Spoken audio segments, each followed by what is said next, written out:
অসম ভবনে স্থানীয় অসমিয়া সংস্কৃতি সংস্থার তরফ থেকে চলছে ভোগালী বিহুর বিশেষ অনুষ্ঠান।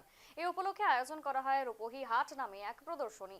কলকাতার অসম ভবনে 9 জানুয়ারি থেকে শুরু হয়েছে এই অনুষ্ঠান, চলবে 11 জানুয়ারি পর্যন্ত। শনিবার এই অনুষ্ঠানে অংশগ্রহণ করেন ছত্তিশগড়ের রাজ্যপাল রমিন ডেকা।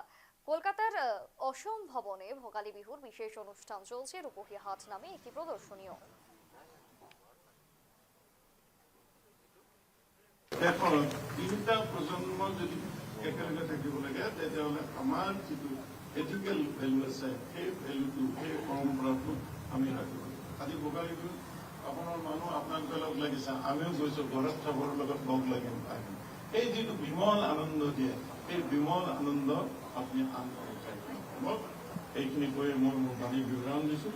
জয় হিন্দ, জয় ছত্তীশগড়। এই অনুষ্ঠানটা করা হয়েছে ভোগালী বিহুর জন্য। আসামের ভোগালী বিহু হয়, মকর সংক্রান্তিতে ভোগালী বিহু হয়। আমাদের কলকাতায় এখানে আসামের যে উৎসবটা করা হয়েছে এটাই খুব বড় ব্যাপার, কেন এখানে আসামে অনেক লোক থাকে, নর্থ ইস্টে অনেক লোক থাকে, সবাই এখানে দূরের থেকে তার সত্ত্বেও যে নিজের উৎসবটা একসঙ্গে যে পালন করেছে ওটা অনেক মহত্বপূর্ণ। এইটো আমাৰ চতুৰ্থ বৰ্ষ। আমাৰ 2023 পৰা আমি ৰূপহী হাট কলকাতা অসমীয়া সাংস্কৃতিক সংস্থাই আৰম্ভ কৰিলোঁ। আৰু এই বছৰ আমাৰ বাবে বিশেষভাৱে এইটো স্পেচিয়েল এই কাৰণে যে আমাৰ ৰাজ্যপাল মহোদয় ছত্তীশগড় শ্ৰী ৰমেন ডেকা তেখেতে আহি আমাৰ আজি অনুষ্ঠানটো আনুষ্ঠানিকভাৱে মুকলি কৰিলে। আৰু এনেই আমাৰ তিনিদিনীয়া হয় এই এক্সিবিশ্যন। এইবাৰ আমি 9, 10, 11 যে আমাৰ ৰাজ্যপাল মহোদয় ছত্তীশগড় শ্ৰী ৰমেন ডেকা তেখেতে আহি আমাৰ আজি অনুষ্ঠানটো আনুষ্ঠানিকভাৱে মুকলি কৰিলে।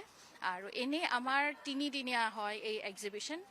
এইবাৰ আমি 9, 10, 11 9 তাৰিখে আমাৰ অপাৰেশ্যনেল হৈ গৈছিল, কিন্তু আজি ফৰ্মেল ইনগ্ৰেশ্যনটো তেখেতে কৰিলে। আৰু এই ৰূপহী হাটৰ মূল উদ্দেশ্য হৈছে যাতে আমি গোটেই নৰ্থ ইষ্টৰ গোটেইকেইখন ৰাজ্যকে একগোট কৰি আনিব পাৰোঁ।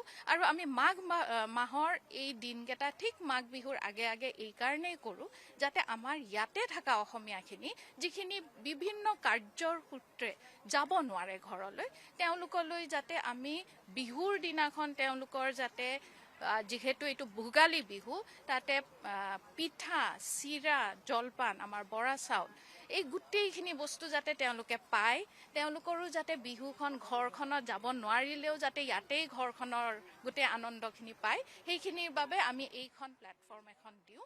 আৰু এটা কথা যে আমি ইয়াতে শিপিনীসকল বা এই